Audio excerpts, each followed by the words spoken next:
तिलोत्तमा स्वर्गातील सर्वात सुंदर अप्सरा होती. पुराणांमध्ये तिचा अनेक ठिकाणी उल्लेख आहे.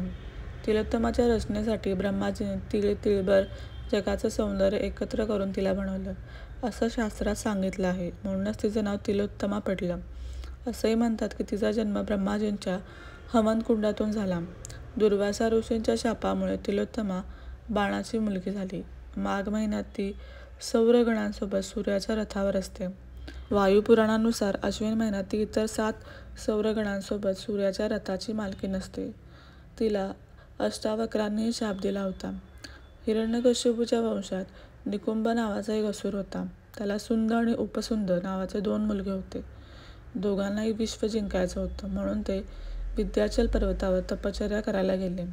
ब्रह्माजी त्यांच्या तपश्चर्येवर प्रसन्न झाले आणि त्यांनी वर मागायला सांगितलं. दोघांनी अमरत्वाचा वर मागितला, पण ब्रह्माजींनी तो देण्यास नकार दिला. मग त्या दोघा भावांनी विचार केला की त्यांचं एकमेकांवर खूप प्रेम आहे, ते कधीच भांडणार नाहीत. म्हणून त्यांनी ब्रह्माजीकडे असं वरदान मागितलं की एकमेकांना सोडून त्रिलोकात त्यांना कोणापासूनही मृत्यूचा भय नसावा.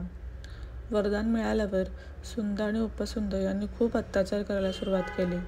त्यांच्या अत्याचारामुळे लोक त्रस्त झाले. मग ब्रह्माजींनी विश्वकर्माजींना दोघा भावांच्या अत्याचारातून मुक्ती मिळवण्यासाठी एका सुंदर स्त्रीची निर्मिती करायला सांगितलं. विश्वकर्माजींनी 3ही लोकांचं सौंदर्य एकत्र करून एका सुंदर स्त्रीची निर्मिती केली.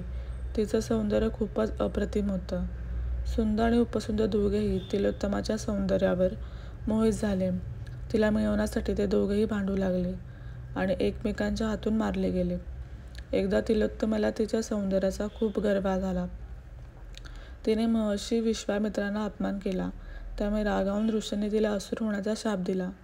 या शापामुळे ती वानासुराची मुलगी उषा झाली. कालांतराने उषाला भगवान श्रीकृष्णाचा मुलगा प्रद्युम्न आवडला, म्हणून तिने एका रात्री त्याला झोपेतून उचलून आपल्या महालात आणले. त्यानंतर प्रद्युम्न आणि उषाचं लग्न झालं.